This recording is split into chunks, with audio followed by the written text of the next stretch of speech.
Media ഗ്രാമത്തിൻ്റെ സംവാദ പരിപാടിയിലേക്ക് എല്ലാ ശ്രോതാക്കൾക്കും സ്വാഗതം. ഇന്ന് ഇവിടെ ചർച്ചയ്ക്കെടുക്കാൻ പോകുന്ന വിഷയം, തെരഞ്ഞെടുപ്പ് അടുക്കുന്നതോടുകൂടി എല്ലാ രാഷ്ട്രീയ പാർട്ടികളിലും പുനഃസംഘടനകൾ നടന്നുകൊണ്ടിരിക്കുകയാണ് പലതരത്തിലും. CPM-ലാണെങ്കിൽ ഇതുവരെ നമ്മൾ തഴഞ്ഞിട്ടിരുന്ന കോഴിക്കോട് പഴയ സ്ഥാനാർത്ഥി, പഴയ MLA പ്രദീപ് കുമാറിനെ ഇന്ന് പിണറായി വിജയൻ്റെ പ്രൈവറ്റ് സെക്രട്ടറി ആയിട്ട് എടുത്തിരിക്കുന്നു. അങ്ങനെ പല മാറ്റങ്ങളും എല്ലാ സംഘടനകളിലും ഉണ്ടായിക്കൊണ്ടിരിക്കുകയാണ്. BJP-യിൽ ഉണ്ടായിക്കഴിഞ്ഞു. അതുപോലെ കോൺഗ്രസ്സിലുണ്ടായിരിക്കുന്ന മാറ്റം, അതിൻ്റെ പ്രത്യാഘാതങ്ങൾ എവിടെയായിരിക്കും? സുധാകരനെ പോലെ വളരെ കാലത്തിന് ശേഷം കിട്ടിയ കരുത്തനായ നേതാവ് സുധാകരനെ പോലെയുള്ള ആളെ കരുവേപ്പില പോലെ എടുത്തു കളഞ്ഞു എന്നുള്ളൊരു ധാരണ ഉണ്ടാക്കുകയും അതിൻ്റെ പിന്നിൽ KC വേണുഗോപാലാണ് എന്ന് വ്യാപകമായി പ്രചരിക്കുകയും ചെയ്യുന്നുണ്ട്. അതിലെന്തെങ്കിലും വാസ്തവമുണ്ടോ? സത്യത്തിൽ എനിക്ക് ഏറ്റവും അത്ഭുതം തോന്നിയിട്ടുള്ളത്, നന്മയുണ്ടാകുമ്പോൾ തിരസ്കരിക്കുകയും തിന്മയുണ്ടാകുമ്പോൾ ആക്രമിക്കുകയും ചെയ്യപ്പെടുന്ന ഏറ്റവും പ്രധാനപ്പെട്ട വ്യക്തിത്വമായി കോൺഗ്രസിനകത്ത് ശ്രീ KC വേണുഗോപാൽ മാറാൻ തുടങ്ങിയിട്ട് കാലങ്ങളായി. അതിൻ്റെ ഏറ്റവും പ്രധാനപ്പെട്ട കാരണം, പലപ്പോഴും മലയാളികൾ കാലങ്ങളായി സൂക്ഷിച്ചു വച്ചിട്ടുള്ള ഒരു ശൈലി, പ്രത്യേകിച്ച് കോൺഗ്രസ് രാഷ്ട്രീയത്തിൽ ഒരാൾ പരമമായ ഏതെങ്കിലും ഒരു അധികാര കേന്ദ്രത്തിൽ എത്തിക്കഴിഞ്ഞാൽ അയാളെ തുടർച്ചയായി ആക്രമിക്കുക എന്ന് പറയുന്ന ഒരു ശൈലി കാലങ്ങളായി കോൺഗ്രസിൻ്റെ പാരമ്പര്യം നോക്കിയാൽ നമുക്ക് കാണാൻ കഴിയും. അങ്ങനെ KC വേണുഗോപാലും തുടർച്ചയായി ആക്രമിക്കപ്പെടുന്നു എന്ന അഭിപ്രായക്കാരനാണ് ഞാൻ. ഇപ്പോൾ കർണാടകത്തിൽ കോൺഗ്രസ് വിജയിച്ചു. അതിൻ്റെ ക്രെഡിറ്റ് ആരും KC വേണുഗോപാലിന് നൽകിയിട്ടില്ല. ഇന്ത്യ മുന്നണി മൃഗീയ ഭൂരിപക്ഷത്തോടു കൂടി ഏറ്റവും ശക്തമായ ഒരു പ്രതിപക്ഷ രാഷ്ട്രീയ പ്രസ്ഥാനമായി കേന്ദ്രത്തിൽ കടന്നു വന്നപ്പോൾ ആ ഇന്ത്യ മുന്നണിയുടെ രൂപീകരണത്തിന് പിന്നിൽ പ്രവർത്തിച്ച ഏറ്റവും പ്രധാനപ്പെട്ട വ്യക്തിത്വമായ KC വേണുഗോപാലിനെ ആരും അഭിനന്ദിച്ചില്ല. ഇന്ത്യൻ രാഷ്ട്രീയത്തിൽ കോൺഗ്രസിൻ്റെ തിരിച്ചുവരവിന് കാരണമായ ഭാരത് ജോഡോ യാത്ര ഐതിഹാസികമായ വിജയമായി മാറിയതിൻ്റെ പിന്നിൽ പ്രവർത്തിച്ച ഏറ്റവും പ്രധാനപ്പെട്ട ചാലകശക്തി KC വേണുഗോപാലാണ് എന്നാരും അംഗീകരിച്ചില്ല. ശ്രീ K. സുധാകരൻ കേരള പ്രദേശ് കോൺഗ്രസ് കമ്മിറ്റിയുടെ അധ്യക്ഷ സ്ഥാനത്തേക്ക് വരുമ്പോഴും KC വേണുഗോപാലാണ് സംഘടനാ ചുമതലയുള്ള ജനറൽ സെക്രട്ടറി. അന്ന് K. സുധാകരൻ KPCC പ്രസിഡന്റ് സ്ഥാനത്തേക്ക് കൊണ്ടുവന്നതിൻ്റെ ക്രെഡിറ്റും KC വേണുഗോപാലിന് ആരും നൽകിയിട്ടില്ല. അതുപോലെ കേരളത്തിൽ നടന്നിട്ടുള്ള ഒട്ടനവധി രാഷ്ട്രീയ മാറ്റങ്ങൾ കോൺഗ്രസിനകത്ത്, ആ മാറ്റങ്ങളോടൊന്നും അതിൻ്റെ പോസിറ്റീവ് സൈഡ് അപ്രിഷ്യേറ്റ് ചെയ്തുകൊണ്ട് KC വേണുഗോപാലിനെ ആരും അംഗീകരിച്ചിട്ടില്ല. പക്ഷെ എവിടെയൊക്കെ കോൺഗ്രസിന് ചില തകർച്ചകളോ അധപ്പതനമോ അല്ലെങ്കിൽ ഏതെങ്കിലും രീതിയിലുള്ള അപകടങ്ങളോ സംഭവിച്ചിട്ടുണ്ടോ, അവിടെയെല്ലാം കല്ലെറിയാൻ കാത്തുവച്ചിട്ടുള്ള ഒരാളായി KC വേണുഗോപാൽ മാറിയിട്ട് കാലങ്ങളായി. അതിൻ്റെ ഏറ്റവും അവസാനത്തെ ഉദാഹരണമാണിത്. സത്യത്തിൽ എനിക്ക് പലപ്പോഴും വേദന തോന്നിയിട്ടുണ്ട്. ഇത്രയധികം കലാപങ്ങൾ സോഷ്യൽ മീഡിയയിലെ ചില ആളുകൾ, പ്രത്യേകിച്ച് ഇപ്പോൾ നമ്മൾ ഷാജഹാനെ പോലുള്ള ചില ആളുകൾ, അതുപോലെ തന്നെ ജയശങ്കറിനെ പോലുള്ള ചില ആളുകൾ കടന്നാക്രമിക്കുമ്പോഴും അതിനെതിരെ ഒന്നും പ്രതികരിക്കാതെ തൻ്റെ പ്രവർത്തനവുമായി ശ്രീ KC വേണുഗോപാൽ മുന്നോട്ട് പോവുകയാണ്. അപ്പം ഞാൻ ഈ ഖദർ ഷട്ടിട്ട് ഇവിടെ ഇരിക്കുമ്പോൾ പല ആളുകളും ചിന്തിക്കും, എനിക്ക് എൻ്റെ പാർട്ടിക്കകത്ത് ഞാൻ ഈ പാർട്ടിയിൽ നിന്ന് ഒരു വർഷമായി പുറത്തു നിൽക്കുന്ന ആളാണ്. കഴിഞ്ഞ 11 മാസക്കാലമായി തുടർച്ചയായി ഫോൺ വിളിക്കുമ്പോൾ എൻ്റെ ഫോൺ അറ്റൻഡ് ചെയ്യാത്ത ആളാണ് ശ്രീ KC വേണുഗോപാൽ. അപ്പോൾ എനിക്ക് KC വേണുഗോപാലുമായി യാതൊരു ബന്ധവും ഇല്ലാതെ നിൽക്കുന്ന ഒരാൾ എന്നുള്ള രീതിയിൽ തന്നെ ഞാൻ പറയട്ടെ, കല്ലെറിയാൻ വേണ്ടി ഏതോ ഒരു കൂട്ടിൽ നിർത്തി KC വേണുഗോപാലിനെ ആക്രമിക്കുന്ന ഒരു ശൈലി കേരളത്തിലെ കോൺഗ്രസ് രാഷ്ട്രീയത്തിൽ സജീവമായി നിൽക്കുകയാണ്. അപ്പോൾ അതിൻ്റെ ഏറ്റവും ഒടുവിലത്തെ ഉദാഹരണമാണ് ശ്രീ സണ്ണി ജോസഫ്. സത്യത്തിൽ സണ്ണി ജോസഫ് എങ്ങനെയാണ് പ്രദേശ് കോൺഗ്രസ് കമ്മിറ്റിയുടെ അധ്യക്ഷ സ്ഥാനത്തേക്ക് വന്നത്? എങ്ങനെയാണ് ആന്റണി തിരസ്കരിക്കപ്പെടുന്നത്? എങ്ങനെയാണ് ശ്രീ K. സുധാകരനെ ഈ ഒരു ഘട്ടത്തിൽ മാറ്റണം എന്നാവശ്യം വന്നത്? ഞാൻ ഉറച്ചു വിശ്വസിക്കുന്നു, ഈ ചർച്ചകളെല്ലാം സമാരംഭം കുറിച്ചതും ഈ ചർച്ചകൾക്കെല്ലാം ആത്യന്തികമായ ഒരു 90% വരെയുള്ള പരിസമാപ്തി നൽകിയതും കേരളത്തിലെ ലീഡർഷിപ്പ് തന്നെയാണ്. നോക്കൂ, ആന്റണിയുടെ പേര് പ്രദേശ് കോൺഗ്രസ് കമ്മിറ്റി അധ്യക്ഷ സ്ഥാനത്തേക്ക് വരികയാണ്. ആന്റോ ആന്റണിയെ വ്യക്തിപരമായി അറിയുന്നവരും അല്ലാത്തവർക്കും അദ്ദേഹത്തിന്റെ ബലഹീനതകളെല്ലാം അറിയാം. ഒരു പ്രദേശ് കോൺഗ്രസ് കമ്മിറ്റിയുടെ അധ്യക്ഷ സ്ഥാനത്തേക്ക് വന്നിരുന്നാൽ ആന്റോ ആന്റണിക്ക് ശ്രീ പിണറായി വിജയൻ നിൽക്കുന്ന ഭരണകൂടത്തിനെതിരെ ഒരു പോരാട്ടം നടത്താൻ സാധിക്കുമോ എന്നൊരു ശരാശരി മലയാളിയോട് ചോദിച്ചാൽ അത് സാധിക്കില്ല എന്ന ഉത്തരമേ പറയൂ. പക്ഷെ അതിനപ്പുറം അദ്ദേഹത്തെ ആക്രമിക്കുന്നത് ഒട്ടും സ്വീകാര്യതയില്ലാത്ത കാര്യമാണ്. അതുപോലെ ശ്രീ അടൂർ പ്രകാശ് അതായത് ഒരു ഈഴവൻ മാറിയാൽ മറ്റൊരു ഈഴവൻ വരണം എന്ന് വന്നപ്പോൾ അടൂർ പ്രകാശിന് പ്രദേശ് കോൺഗ്രസ് കമ്മിറ്റിയുടെ അധ്യക്ഷ സ്ഥാനത്തേക്ക് വരാനുള്ള എല്ലാ കഴിവുകളും ഉണ്ടായിട്ടും അദ്ദേഹത്തെ വരാൻ സാധിക്കാതെ പോയതിന്റെ പിന്നിൽ പ്രവർത്തിച്ചതും കേരളത്തിലെ ലീഡർഷിപ്പ് തന്നെയാണ്. അവിടെയാണ് ഒരുപാട് ചോയ്സ് കടന്നു വരുന്നത്. ആ ചോയ്സിനൊടുവിൽ സണ്ണി ജോസഫ് ഞാൻ മനസ്സിലാക്കുന്നത് അവസാനത്തെ 2 ദിവസം കൊണ്ട് പ്രദേശ് കോൺഗ്രസ് കമ്മിറ്റിയുടെ അധ്യക്ഷനായ ആളാണ്. ഞാൻ മനസ്സിലാക്കുന്നത് ക്രൈസ്തവ വിഭാഗത്തിനകത്ത് ആദ്യം തന്നെ ഒരു ചർച്ച നടന്നു. ആ ചർച്ചയിൽ ആന്റോ ആന്റണിക്ക് പിന്തുണ നൽകാൻ ചില മേലധ്യക്ഷന്മാരും ആളുകൾക്കും ഒക്കെ തയ്യാറായി. ഞാൻ മനസ്സിലാക്കുന്നത് അത് സത്യമാണോ എന്ന് എനിക്കറിയില്ല. ഇപ്പോൾ ക്രൈസ്തവ വിഭാഗത്തിൽ ഏറ്റവും ശക്തനായിട്ടുള്ള നേതാവാണ് നമ്മുടെ പാംബ്ലാനി പിതാവ്, അതായത് തലശ്ശേരി ശ്രീ പാംബ്ലാനി പിതാവുമായിട്ട് ഏറ്റവും വലിയ ആത്മബന്ധം പുലർത്തുന്ന ലീഡർ ആരാണെന്ന് ചോദിച്ചാൽ അത് സണ്ണി ജോസഫാണ്. അപ്പൊ സ്വാഭാവികമായും ഹൈക്കമാൻഡിൽ നിന്നോ പ്രദേശ് കോൺഗ്രസ് കമ്മിറ്റിയിൽ നിന്നോ ചില ചോദ്യങ്ങൾ പാംബ്ലാനി പിതാവുമായി ചോദിച്ചിട്ടുണ്ടാകണം, അഭിപ്രായം ചോദിച്ചിട്ടുണ്ടാകണം. ആ ചോദ്യത്തിന് അദ്ദേഹം കൃത്യമായ ഉത്തരം നൽകിയിട്ടുണ്ടാകാൻ സാധ്യത എൻ്റെ മനസ്സ് പറയുന്നു സണ്ണി ജോസഫ് ആയിരിക്കും. കാരണം അത്രമേൽ വ്യക്തിപരമായ ബന്ധം, സഭയുമായി വലിയ ബന്ധം, അവരുടെ പ്രാർത്ഥനാ ക്ലബ്ബുകളിലൊക്കെ സജീവമായി നിൽക്കുന്ന ഒരാൾ എന്നുള്ള രീതിയിൽ സണ്ണിക്ക് അനുകൂലമായിട്ടുള്ളൊരു നിലപാടുണ്ടായി. നമ്പർ 1. നമ്പർ 2, ശ്രീ കെ സുധാകരന്റെ ഏറ്റവും പ്രധാനപ്പെട്ട തട്ടകം എന്ന് പറയുന്നത് കണ്ണൂർ ജില്ലയാണ്. ആ കണ്ണൂർ ജില്ലയിൽ മുറിവേറ്റ കോൺഗ്രസ് പ്രവർത്തകന്മാർക്ക് ആശ്വാസമായി മാറാൻ കഴിയുന്ന ഒരു ലീഡർഷിപ്പ്, താങ്കൾ പറഞ്ഞ അതൊരു പ്രധാനപ്പെട്ട പോയിന്റ്. ആ ഒരു ലീഡർഷിപ്പ് എങ്ങനെയാണ് ആശ്വസിപ്പിക്കുക എന്നുള്ള ചിന്തയുടെ മുമ്പിലും സണ്ണി ജോസഫിന് തന്നെയാണ് നറുക്ക് വീണത്.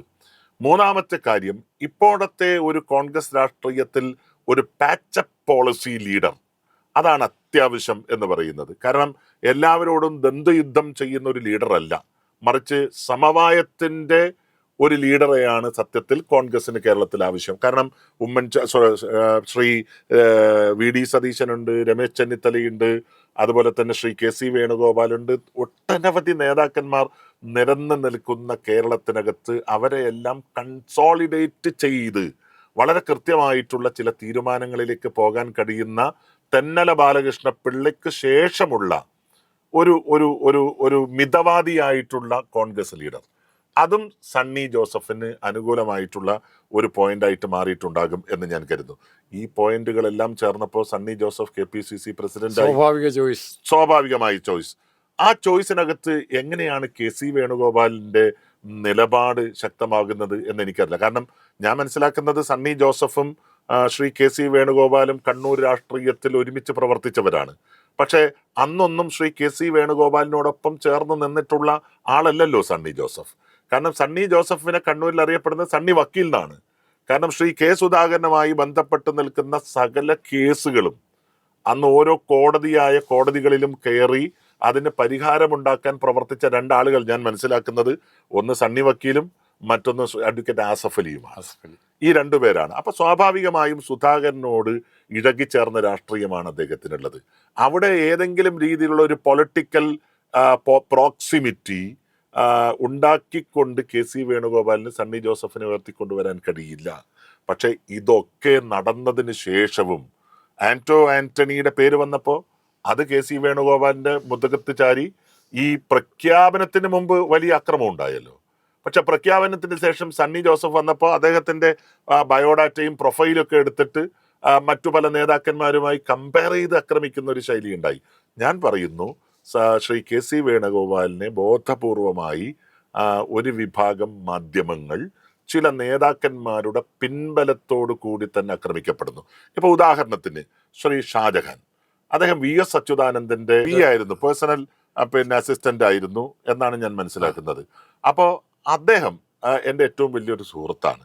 അപ്പം ഞാൻ അദ്ദേഹത്തെ വ്യക്തിപരമായി വിമർശിക്കാനൊന്നും ഈ വേദി ഉപയോഗിക്കുന്നില്ല. എന്നോട് വളരെയധികം സ്നേഹവും വാത്സല്യവും ഒക്കെ ഒരു കാലഘട്ടത്തിൽ കാണിച്ചിട്ടുള്ളതാണ്.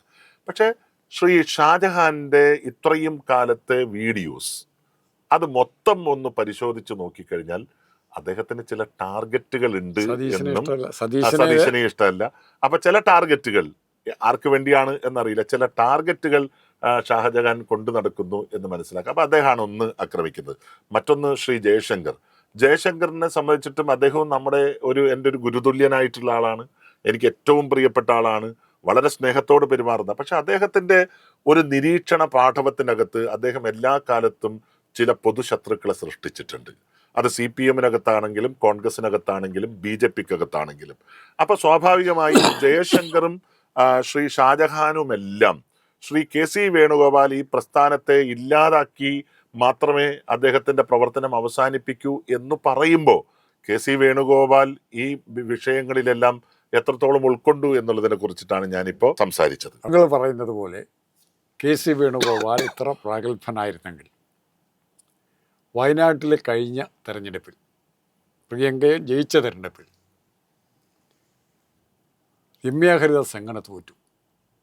രമ്യയുടെ നിയോജകമണ്ഡലത്തിലേക്ക് ഒരു ദിവസം ഒരു മണിക്കൂറെങ്കിലും ഒരു പ്രോഗ്രാം രാഹുൽ ഗാന്ധിക്കോ പ്രിയങ്ക ഗാന്ധിക്കോ അറേഞ്ച് ചെയ്ത് കൊടുക്കാൻ ഈ മനുഷ്യന് പറ്റിയില്ല.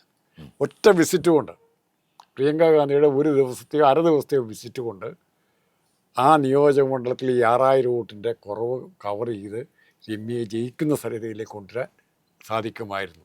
പക്ഷേ അത് മാക്സിമം വോട്ട് പ്രിയങ്കയ്ക്ക് കിട്ടണം, രാഹുലിനേക്കാൾ ഭൂരിപക്ഷം കിട്ടണം, പ്രിയങ്കയുടെയും കൂടെ പ്രീതി പിടിച്ചു പറ്റണം എന്നുള്ള വേണുഗോപാലിനെ പോലുള്ള ചിലരുടെ ആഗ്രഹമല്ലേ ആ തോൽവിക്ക് കാരണം. അല്ല, അവിടെയും നമ്മൾ വേണുഗോപാലിലേക്ക് എത്തുകയാണ്. സത്യത്തിൽ നമ്മൾ ആലോചിക്കേണ്ടത് കേരളത്തിലെ തെരഞ്ഞെടുപ്പിന്റെ ഉത്തരവാദിത്തമാർക്കായിരുന്നു. കേരളത്തിലെ തെരഞ്ഞെടുപ്പിന്റെ സമ്പൂർണമായ ഉത്തരവാദിത്തം കേരള പ്രദേശ് കോൺഗ്രസ് കമ്മിറ്റിക്കും കേരളത്തിലെ പ്രതിപക്ഷ നേതാവിനും കേരളത്തിലെ ലീഡേഴ്സിനുമായിരുന്നു. ഇപ്പം ഞാനൊരു തെരഞ്ഞെടുപ്പിൽ മത്സരിച്ചയാളാണ്. അപ്പം എൻ്റെ മണ്ഡലത്തിൽ അന്ന് ഞങ്ങൾക്കെല്ലാം വലിയ ആഗ്രഹം ഉണ്ടായിരുന്നു, രാഹുൽ ഗാന്ധിയെ കൊണ്ടുവരണം, പ്രിയങ്ക ഗാന്ധിയെ കൊണ്ടുവരണം. പക്ഷേ ഞങ്ങൾക്ക് അവിടെ കിട്ടിയില്ല എന്നുള്ളൊരു സത്യമാണ്. അപ്പോൾ ആരാണ് കൊണ്ടുവരാത്തത് എന്ന ചോദ്യമുണ്ട്. പക്ഷേ എനിക്ക് കൃത്യമായിട്ടറിയും ശ്രീ KC വേണുഗോപാൽ അന്ന് രാഹുൽ ഗാന്ധിയെ കൊണ്ടുവരാൻ ആഗ്രഹിച്ച ആളാണ്. പക്ഷെ അന്ന് നടന്നില്ല. അപ്പോൾ സ്വാഭാവികമായി ഒരു ലീഡർഷിപ്പ് ഒരു സംസ്ഥാന തെരഞ്ഞെടുപ്പ് രാഷ്ട്രീയത്തിലേക്ക് വരുമ്പോൾ അവരുടെ തീരുമാനങ്ങൾ ആത്യന്തികമായി സംസ്ഥാന കോൺഗ്രസ് രാഷ്ട്രീയവും UDF രാഷ്ട്രീയവുമായി ബന്ധപ്പെട്ട് നിൽക്കുന്നതാണ്. അവിടെ രമ്യ ഹരിദാസിനെ തോൽപ്പിക്കണം, അതല്ലെങ്കിൽ രമ്യ ഹരിദാസ് പരാജയപ്പെടണം എന്നുള്ള തീരുമാനമൊന്നും ഇല്ലല്ലോ. എന്നല്ല ഞാൻ പറഞ്ഞു. അല്ല, നിങ്ങൾ ഇപ്പൊ രമ്യ ഹരിദാസ് ഇപ്പുറം പാലക്കാട്ട്, അല്ല ഇപ്പൊ ഞാൻ ചോദിക്കട്ടെ, ഇപ്പൊ രമ്യ ഹരിദാസിന്റെ കാര്യം മാത്രം താങ്കൾ പ്രത്യേകം എടുത്തു പറഞ്ഞു. അന്ന് 2 നിയമസഭാ തെരഞ്ഞെടുപ്പുകളാണ് നടക്കുന്നത്. ഒന്ന് പാലക്കാട്. ആ പാലക്കാട്ട് ശ്രീ രാഹുൽ മാങ്കൂട്ടം യൂത്ത് കോൺഗ്രസിന്റെ സംസ്ഥാന അധ്യക്ഷൻ മത്സരിക്കുന്ന അതിശക്തമായിട്ടുള്ള ത്രികോണ മത്സരം നടക്കുന്ന, BJP-ക്കെതിരെ അതിശക്തമായ പോരാട്ടം നടക്കുന്ന ഒരു മണ്ഡലം. ആ മണ്ഡലത്തിലും രാഹുൽ ഗാന്ധിയും പ്രിയങ്ക ഗാന്ധിയും വന്നിട്ടില്ല. അപ്പൊ സ്വാഭാവികമായും അവിടെ രമ്യ ഹരിദാസിനെതിരെ ഏതെങ്കിലും രീതിയിൽ പ്രവർത്തനം നടന്നു, അല്ലെങ്കിൽ രാഹുൽ മാങ്കൂട്ടത്തിനെതിരെ പ്രവർത്തനം നടന്നു, അല്ലെങ്കിൽ പ്രിയങ്ക ഗാന്ധിക്ക് രാഹുൽ ഗാന്ധിയെക്കാളും വലിയ വോട്ട് കിട്ടാനുള്ള ശ്രമം നടന്നു എന്ന് പറയുന്നതിൽ ഒരു സാങ്കത്യവുമില്ല. പ്രത്യേകിച്ച് എൻ്റെ മനസ്സ് പറയുന്നത്, ഇപ്പോൾ ദേശീയ രാഷ്ട്രീയത്തിൽ പ്രിയങ്കയും രാഹുലും സഹോദരന്മാരാണ്. പക്ഷെ അതിനപ്പുറം ശ്രീ KC വേണുഗോപാലിന്റെ വ്യക്തിപരമായിട്ടുള്ള ഒരു രാഷ്ട്രീയ ശൈലിയും അദ്ദേഹത്തിന്റെ അതിന്റെ ചുറ്റുവട്ടവും പരിശോധിച്ചാൽ അദ്ദേഹം കൂടുതൽ ബന്ധപ്പെട്ട് നിൽക്കുന്ന രാഹുൽ ഗാന്ധിയോടാണ്. ആ രാഹുൽ ഗാന്ധിയെക്കാളും വലിയ വോട്ടിന് പ്രിയങ്ക ജയിക്കണം എന്ന് എങ്ങനെയാണ് KC വേണുഗോപാൽ ആഗ്രഹിക്കുക? അപ്പൊ ആരാണ് ഇത്തരം കഥകൾ ഉണ്ടാക്കി വീണ്ടും KC വേണുഗോപാലിനെ ആക്രമിക്കുന്നത്? അതാണല്ലോ യഥാർത്ഥത്തിൽ നമ്മൾ കാണേണ്ട ഒരു വിഷയം. നിങ്ങൾ ഇടയ്ക്ക് പറഞ്ഞു ഷാജഹാനെ പറ്റിയും ജയശങ്കറിനെ പറ്റിയും പറഞ്ഞു. അതിനു മുമ്പ് പറഞ്ഞ കാര്യം എനിക്ക് ഇവരുമായിട്ട് വ്യക്തിപരമായി ബന്ധമില്ല, എൻ്റെ അഭിപ്രായങ്ങൾ നിഷ്പക്ഷമാണെന്ന് പറഞ്ഞു ഞങ്ങൾ. അപ്പം മറിച്ച് ഇവർക്കും ജയശങ്കറിനും ഷാജഹാനും ഇവരോട് വേണുഗോപാലിനോട് വ്യക്തിപരമായ അഭിപ്രായം തോന്നേണ്ട ഒരു കാര്യമില്ല. ഇല്ല, ഒരു പ്രശ്നങ്ങളുമില്ല. അവരങ്ങനത്തെ ഇടപെടുന്നവരുമല്ല രണ്ടുപേരും. പിന്നെ എങ്ങനെയാണ് അവർക്ക് KC വേണുഗോപാലിനോട് ഇത്രമാത്രം ഒരു അലർജി പോലെ വെറുപ്പുണ്ടാകാൻ കാരണം? ഒരു കാരണം ഉണ്ടാകണം. ആ കാരണം ഇവർ നിഷ്പക്ഷമായിട്ട് അഭിപ്രായം പറയുന്നതുകൊണ്ട് ഇവരുടെ വിമർശനത്തെ നമുക്ക് മോഹലേക്ക് എടുക്കത്തില്ലേ? അതാണ് ഞാൻ പറഞ്ഞത്. നിഷ്പക്ഷമായ അഭിപ്രായം രേഖപ്പെടുത്തുന്നു എന്ന അഭിപ്രായം എന്നെ സംബന്ധിച്ചിട്ടില്ല എന്ന്. അതാണ് ഞാൻ പറഞ്ഞത്. ഷാജഹാൻ ഇത്രയും കാലം ചെയ്തിരിക്കുന്ന വീഡിയോ ആ വീഡിയോയിൽ അദ്ദേഹം സ്വീകരിച്ചിരിക്കുന്ന കോൺഗ്രസ് രാഷ്ട്രീയത്തിലെ നിലപാടുകൾ, അവിടെ ഏതൊക്കെ വ്യക്തികളെയാണ് അദ്ദേഹം പിന്തുണയ്ക്കുന്നത്, ഏതൊക്കെ വ്യക്തികളെയാണ് അദ്ദേഹം തുടർച്ചയായി ആക്രമിച്ചിട്ടുള്ളത് എന്ന് വളരെ കൃത്യമായി നമുക്ക് കാണാൻ കഴിയും. അതുകൊണ്ട് KPCC പ്രസിഡന്റ് സ്ഥാനത്തേക്ക് സണ്ണി ജോസഫിനെ കൊണ്ടുവന്നത് കൊണ്ടുള്ള വിരോധമല്ല KC വേണുഗോപാലിനോട്. KC വേണുഗോപാൽ കേരള രാഷ്ട്രീയത്തിലേക്ക് ലാൻഡ് ചെയ്യാൻ സാധ്യതയുള്ള ഒരു ലീഡറാണ്. അടുത്ത തെരഞ്ഞെടുപ്പിൽ കേരളത്തിലെ മുഖ്യമന്ത്രി പദവിയിലേക്ക് കടന്നു വരാൻ ഏറ്റവും കൂടുതൽ സാധ്യതയുള്ള ഒരു നേതാവ് എന്ന രീതിയിൽ സ്വാഭാവികമായും അദ്ദേഹം ആക്രമിക്കപ്പെടണം എന്നാഗ്രഹിക്കുന്ന ആരെങ്കിലും ഷാജഹാനോടൊപ്പമുണ്ടോ എന്നുള്ളതാണ് നമ്മൾ പരിശോധിക്കേണ്ട ഘടകം. ഏതായാലും ജയശങ്കറിനെ സംബന്ധിച്ചിട്ട് അദ്ദേഹം പലപ്പോഴും, ഞാൻ നേരത്തെ സൂചിപ്പിച്ചതുപോലെ, എല്ലാ വിഷയത്തിലും അദ്ദേഹം ഒരു ശത്രുവിനെ കണ്ടെത്തും. ഈ വിഷയത്തിൽ അദ്ദേഹം കണ്ടെത്തിയ ശത്രു എന്ന് പറയുന്നത് KC വേണുഗോപാലാണ്. പിന്നെ ജയശങ്കറിന്റെ കഴിഞ്ഞ 4 വർഷത്തെ ചർച്ചകൾ ഒന്ന് പരിശോധിച്ച് നോക്കിക്കഴിഞ്ഞാൽ അവിടെയെല്ലാം അദ്ദേഹം മനം കൊടുത്ത് സ്നേഹിച്ചിട്ടുള്ള ഒരാൾ ശ്രീ K. സുധാകരനാണ്. K. സുധാകരനെ അത്രമേൽ അദ്ദേഹം പിന്തുണച്ചിട്ടുണ്ട്. അദ്ദേഹത്തിന്റെ ഓരോ വീഴ്ചയിൽ പോലും അദ്ദേഹം K. സുധാകരനോട് അത്രമേൽ ഇഷ്ടം കാണിച്ചിട്ടുള്ള ഒരു രാഷ്ട്രീയ നിരീക്ഷകനാണ്. അപ്പൊ സ്വാഭാവികമായും സുധാകരൻ മാറ്റപ്പെടുന്നു എന്ന് പറയുമ്പോൾ അതിന്റെ ചുമതല വഹിച്ചത് വേണുഗോപാലായിരിക്കും എന്ന ചിന്തയിൽ അദ്ദേഹം വേണുഗോപാലിനെ എതിർക്കുന്നു എന്നല്ലാതെ അതിനപ്പുറത്തേക്ക് ചിന്തിക്കാൻ നമുക്ക് സാധിക്കില്ല. ഈ നമ്മൾ ഒരു വ്യക്തിയെക്കുറിച്ച് പറയുമ്പോൾ ഗ്ലോറിഫിക്കേഷൻ നല്ലതാണ്, വളരെ നല്ലതാണ്. അത് ഒരു പരിധി കഴിയുമ്പോൾ, ഇപ്പോൾ നിങ്ങൾ പറഞ്ഞു ഭാരത് ജോഡോ യാത്ര വേണുഗോപാലാണ് ഓർഗനൈസ് ചെയ്തതെന്ന് പറയുന്നത്. അതിനു മുമ്പ് ചന്ദ്രശേഖർ നടത്തിയിട്ടുണ്ട്, ഭാരതയാത്ര നടത്തിയിട്ടുണ്ട്, ഇതിനേക്കാൾ ഗംഭീരമായിട്ട് നടത്തിയിട്ടുണ്ട്, ഇത്ര സൗകര്യങ്ങളില്ല നടത്തിയിട്ടുണ്ട്. അപ്പോൾ അത് വേണമെങ്കിൽ ചന്ദ്രശേഖർ നടത്തിയതിൻ്റെ ഒരു കോപ്പിയാണ് എന്ന് പറയാൻ അതിനും വേണേൽ പറയാം. പക്ഷേ രാഹുൽ ഗാന്ധി ഇങ്ങനെ നടക്കാൻ തീരുമാനിക്കുമ്പോൾ രാഹുൽ ഗാന്ധിയുടെ ശക്തി കാണിക്കാൻ, ഇപ്പോൾ ഡൽഹിയിലെ അലയൻസ് വേണുഗോപാലാണ് ഓർഗനൈസിംഗ് സെക്രട്ടറി, മറ്റു കാര്യം ഡൽഹിയിൽ ആം ആദ്മിയായിട്ടുള്ള അലയൻസ്, അല്ലെ ബംഗാളിൽ അധീർ രഞ്ജൻ ചൗധരി കാരണം തൃണമൂലുമായിട്ടുള്ള ബന്ധം നടപ്പാതെ പോകും. അപ്പോൾ ഇതുകൊണ്ട് സംഭവിക്കുന്നത് രാഹുൽ ഗാന്ധിയെ വൾണറബിളാക്കി, അല്ലെ കോൺഗ്രസിൻ്റെ ലീഡർഷിപ്പിനെ മറ്റ് ഇന്ത്യ മുന്നണിയിലെ പ്രധാനപ്പെട്ട കക്ഷികളിൽ നിന്നും അകറ്റി മാറ്റുകയാണ്. ആകെ കൂടെ നിൽക്കുന്ന ഇവർ കാണും, സ്റ്റാലിൻ, അല്ലാതെ വേറെ ഒരു ഘടകകക്ഷി അങ്ങനെ കാണില്ല. അത് അങ്ങനെ ഒരു സിറ്റുവേഷൻ ഉണ്ടാക്കുമ്പോൾ വേണുഗോപാലിനെ എങ്ങനെയാണ് ഇതിൻ്റെ എല്ലാം നല്ലതെല്ലാം ചെയ്യുന്ന വേണുഗോപാൽ എന്ന് പറഞ്ഞു. ഞാൻ പറഞ്ഞു എന്നേ ഉള്ളൂ. ഈ മാധ്യമങ്ങൾ എനിക്ക് പിന്നെ സാറിനോട് പറയാനുള്ളത്, എന്തിനാണ് രാഹുൽ ഗാന്ധിയെ ഇത്രയധികം ചെറുതായി കാണുന്നത്? രാഹുൽ ഗാന്ധി ചെറുതായല്ല കാണുന്നത്. ഇന്ത്യൻ രാഷ്ട്രീയത്തിൽ ഇന്ത്യ മുന്നണി ഉണ്ടാക്കിയതിന്റെ ക്രെഡിറ്റ് രാഹുൽ ഗാന്ധിക്ക്. ഭാരത് ജോഡോ നയിച്ചത് ശ്രീ രാഹുൽ ഗാന്ധി. ഇന്ത്യൻ പാർലമെന്റിൽ അതിശക്തമായി BJPക്കെതിരെയുള്ള യുദ്ധം അത് അതിശക്തമായി നടത്തുന്ന ഒറ്റയാൾ പോരാളി എന്ന് പറയുന്നത് രാഹുൽ ഗാന്ധി. ഇത്രയധികം കഴിവും ശേഷിയും ശേമുഷിയുമുള്ള ഒരു മനുഷ്യൻ KC വേണുഗോപാൽ എന്ന് പറയുന്ന ഒരാളുടെ നിയന്ത്രണത്തിലാണ് എന്ന് ഇൻഡയറക്റ്റായി പറയുന്ന ഈ രാഷ്ട്രീയം യഥാർത്ഥത്തിൽ ദേശീയ രാഷ്ട്രീയത്തിൽ രാഹുലിനെ ചെറുതാക്കി മാറ്റുകയാണ് ചെയ്യുന്നത്. KC വേണുഗോപാലിനെ പറ്റി പോലെ ഒരാൾ കോൺഗ്രസിന്റെ പോളിസി ഇപ്പോൾ ഉദാഹരണത്തിന് ഏറ്റവും ലാസ്റ്റ് ഉണ്ടല്ലോ നിങ്ങളുടെ മുമ്പിൽ, ശശി തരൂരിന്റെ കോൺട്രിബ്യൂഷൻ, വിദേശ നയത്തെ സംബന്ധിച്ച് ശശി തരൂരിന് എടുക്കാൻ പറ്റുന്ന തീരുമാനങ്ങൾ. ശശി തരൂരിന്റെ പേര് ഇവിടെ കൊടുത്തില്ല, പക്ഷെ മോഡി നേരെ തന്നെ ആദ്യം തന്നെ അഡ്വാൻസ് ആയിട്ട് വിളിച്ചിരുന്നു. പക്ഷെ ഇങ്ങനൊരു നിർദ്ദേശം വന്നപ്പോൾ തന്നെ ആദ്യം കൊടുക്കേണ്ട പേരാരായിരുന്നു. ഇനി രണ്ടാമത് തരൂരും ഖാർഗെയും തമ്മിൽ മത്സരിക്കുമ്പോൾ KC വേണുഗോപാലിന്റെ നിലപാടെന്തായിരുന്നു? ഇതിലിപ്പോ താങ്കൾ ചോദിച്ച ആദ്യത്തെ ചോദ്യം, ആദ്യം കൊടുക്കേണ്ട പേര് ശശി തരൂരിൻ്റെതായിരുന്നില്ല എന്നാണ്.